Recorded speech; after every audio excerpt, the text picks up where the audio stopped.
Italy, a magical land full of unique wonders. A country that holds 70% of the world's art. It has some of the most complex and rich cuisines ever, filled with legends, stories, myths, and all different traditions. From the Alps to the heel of this boot of Europe. Basically, the perfect place to turn into a Pokemon region.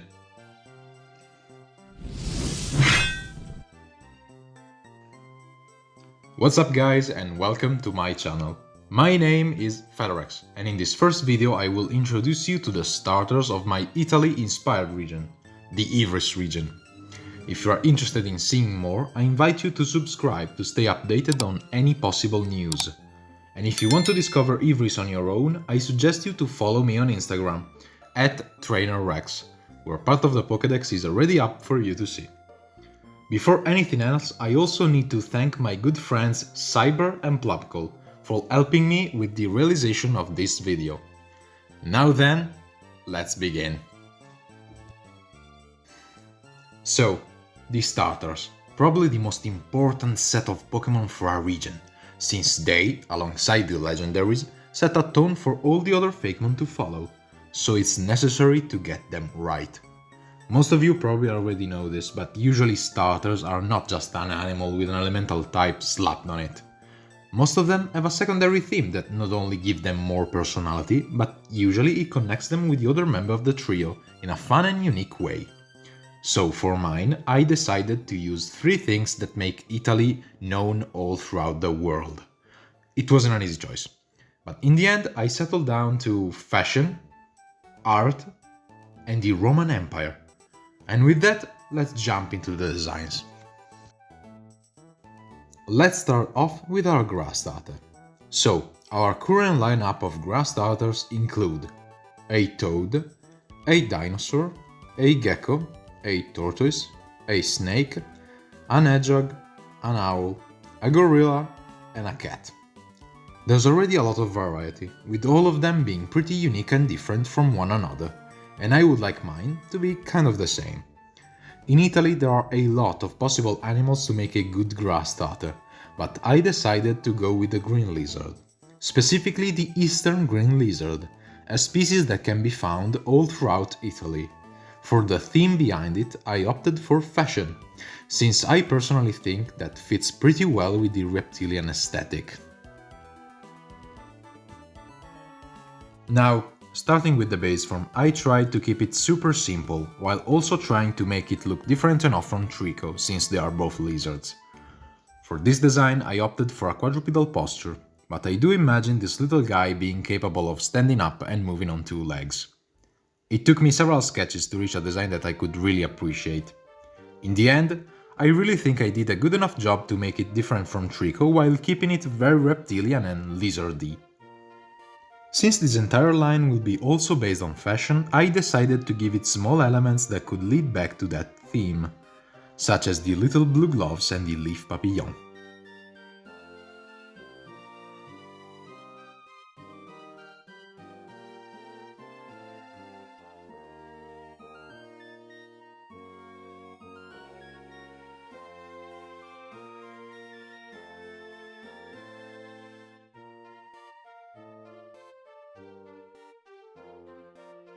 Here is Hazard, the lizard Pokémon, a pure grass type. Hazard are extremely curious Pokémon who constantly get into mischief. For a new trainer, taking care of it can be extremely tiring, as it needs to be constantly monitored. The middle stage ended up being kind of simple, as I know where I wanted this line to go. I wanted a monitor lizard. I know, this animal does not belong to Italy, but tigers aren't from Hawaii, right? Plus, in the end, a monitor lizard is just a big lizard, so I think it fits. My first iteration of this design ended up being too complex and way too similar to the final stage. So I redrew it, mainly changing the proportion and colors, to make it look less developed and to differentiate even further from the final stage.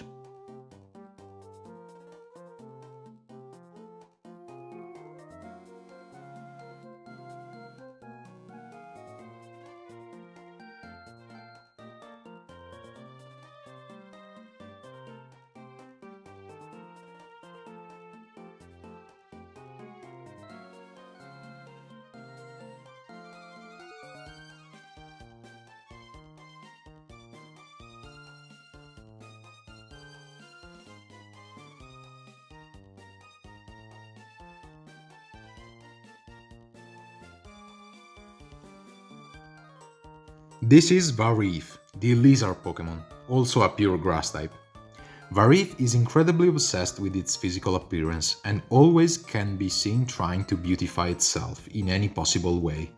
If Varif considers someone ugly, it will not listen to them, no matter who they are. Moving on to the final stage, if Varif had some monitor lizard vibes, I wanted this Pokemon to be a full-on Komodo dragon. I mainly did this because I wanted this final stage to be very imposing, menacing and even a bit scary, to better sell the secondary theme of fashion. After all, fashion can sometimes be scary to those who don't understand it. Other than that, I tried to make the patterns on its body resemble a suit. I also made the blue marking on the face into a mask, since not only are they a big part of the Italian tradition, but in a lot of media many big, important and elegant events have people in mask. For the secondary type, I opted for dark, since in the pop culture many villains tend to be represented with very elegant and gaudy clothes. Now, I know that in the last gen we had a grass dark type, but I assume we all remember the 3 consecutive firefighting, so I don't see this as a big deal.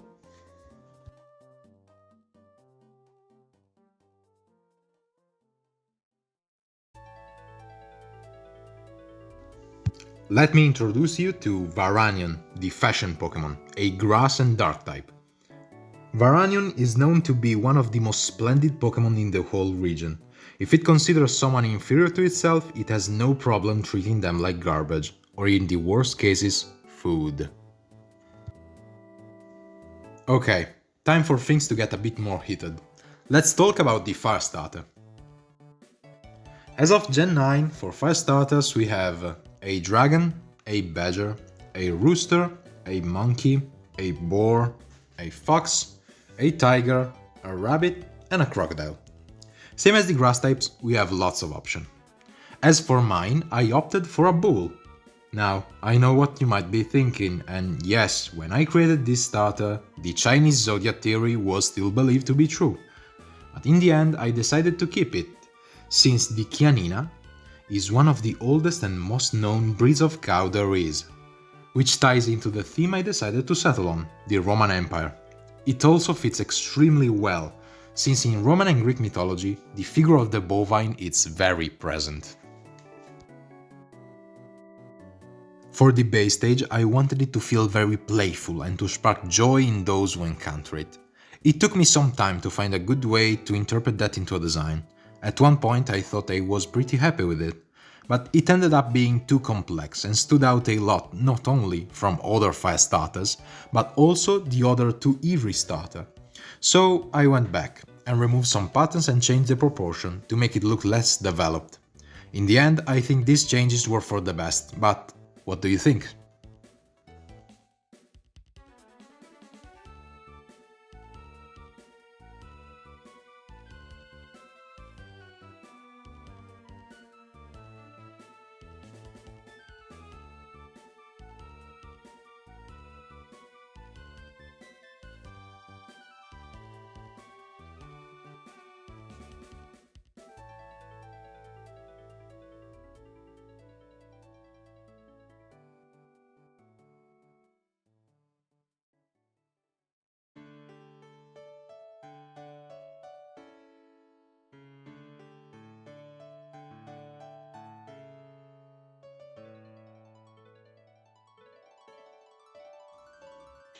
Let me present to you our fire starter, Calborn, the calf Pokemon, a pure fire type. Calborn are very playful and carefree. It doesn't like fighting and will only ever do so to defend its friends. Since it loves to play around, sometimes it will refuse to listen to its trainer. Now, I know what you're thinking. Another bipedal fire starter? Really? I know this trend finally stopped with Skeletorge, but in the end I've grown up primarily knowing Greek and Roman mythology. And out of all the myths of either mythology, my favorite has to be the Minotaur. I felt it was too perfect for a region based on Italy. In the end, it turned out exactly what I wanted it to be. It still looks cool, but it also isn't fully out of that awkward middle stage just yet. It'll take some time to show off its true power.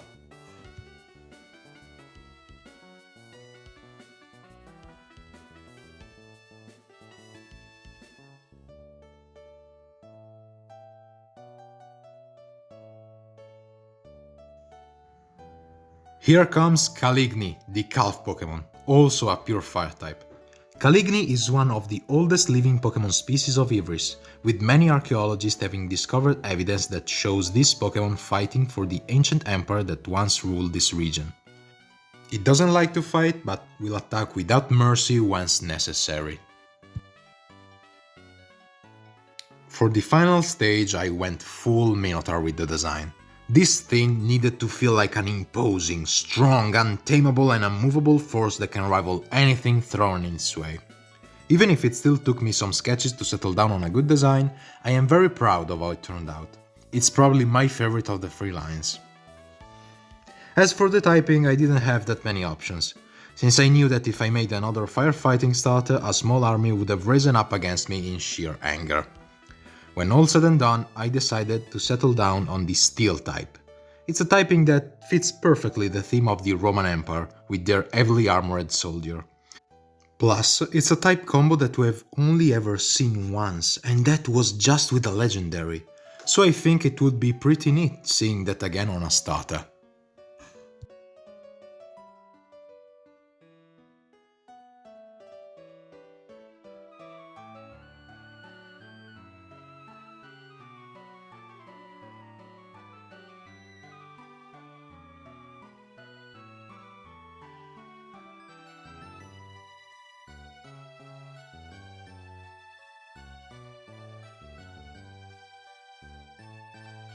Make way for Melros, the Soldier Pokémon, a Fire and Steel type. A single Melros alone can easily take down an entire army. It's said that the ancient empire that once ruled Ivris had an army of just Melros at their beck and call. It has an innate sense of justice despite this, and will defend anyone it loves with honor. Wow, that was a lot. But we're still not finished just yet. I still need to present to you all the water starter. Now, as I did for the other two, let's start with a fast recap of the previous one. As of now we have a turtle, an alligator, an axolotl, a penguin, an otter, a frog, a seal, a basilisk, and a duck. So it seems that all of them have to be semi-aquatic animals. I'd prefer to stick to this tradition. For this reason I decided to make a hippo. Now, before everyone in the comments arrives saying that hippos are not originally from Italy, which I know, by the way, I decided to make an hippo because I find them very expressive, which is a trait that fits perfectly with the theme of art. Plus, in Italy some fossils of extinct hippos have been found, so I feel that's a good enough reason. So, for the base stage, it needed to stand out in personality from the other two. I decided to make it super friendly, cute and like some of the best starters without a thought in its mind. Unfortunately, my first rendition of it didn't quite accomplish this trait. So when I went in for my second sketch, I took some inspiration from Fuecoco, and that helped a ton. Plus, it resembles a bit more a hippo, since some of my friends confused my first iteration of it for a cow.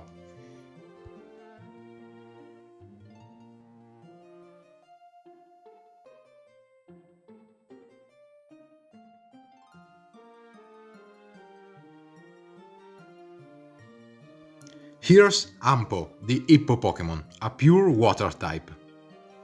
Sometimes Ampo's friendly appearance can confuse many. Despite how it appears, it doesn't really like being around people or other Pokémon.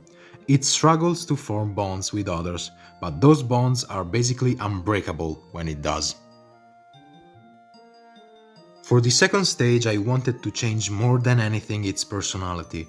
If the first stage was a happy little hippo, the evolution needed to be unsatisfied, sad and almost not willing to try anything for the fear of failure. I wanted it to resemble a novice artist that has a lot of creativity, but not the necessary tools to use it. So I also decided to represent this by shaping the clay on its back in the form of a block. And yes, it's a literal representation of an artist block.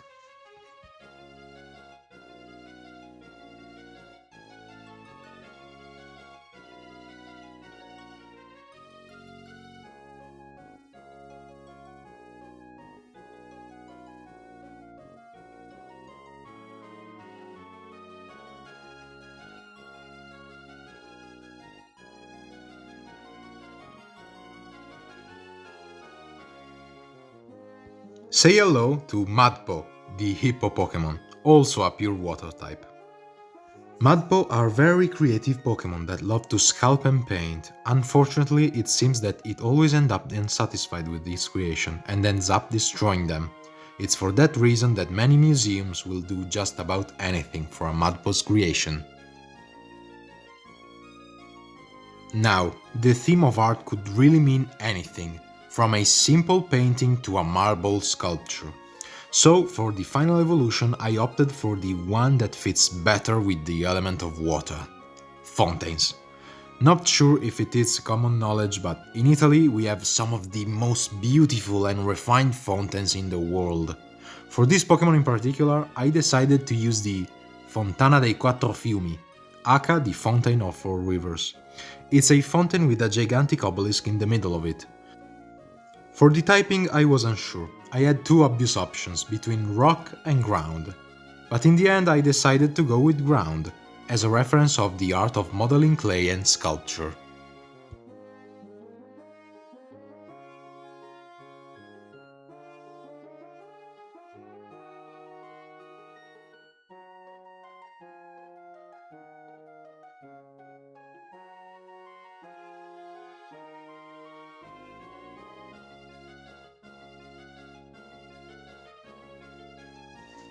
Look out for Hipposh, the artist Pokémon, a water and ground type. Hipposh adore any kind of art, but it loves sculpting the most. Using the clay that it's back constantly producing, it can easily create all sorts of statues.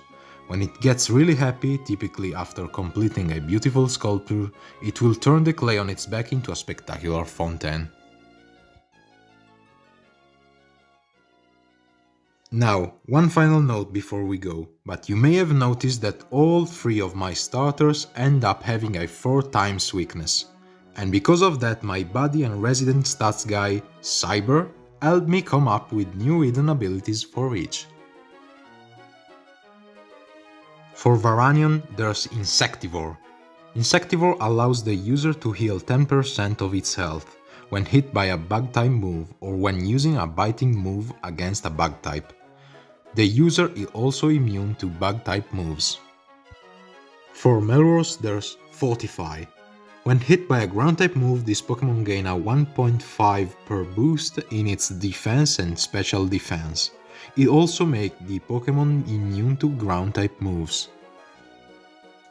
Finally, for Hipposh, there's Algae Coat.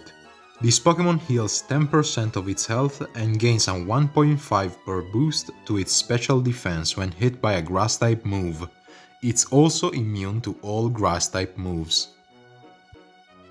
I know some of these might be a bit too OP, but it's not like starters haven't had some abilities that needed to be nerfed before. Please direct any criticism on the ability to our dear friend, Saiba. Well, I think that's everything for now. Tell me, what do you think of these designs? Have I done a good job with them? Also, which one would you pick to be your companion on your journey throughout Ivris? Let me know in the comment below, and with that I'll see you next time where I will be presenting you the Route 1 Pokémon. Thank you all for watching and ciao!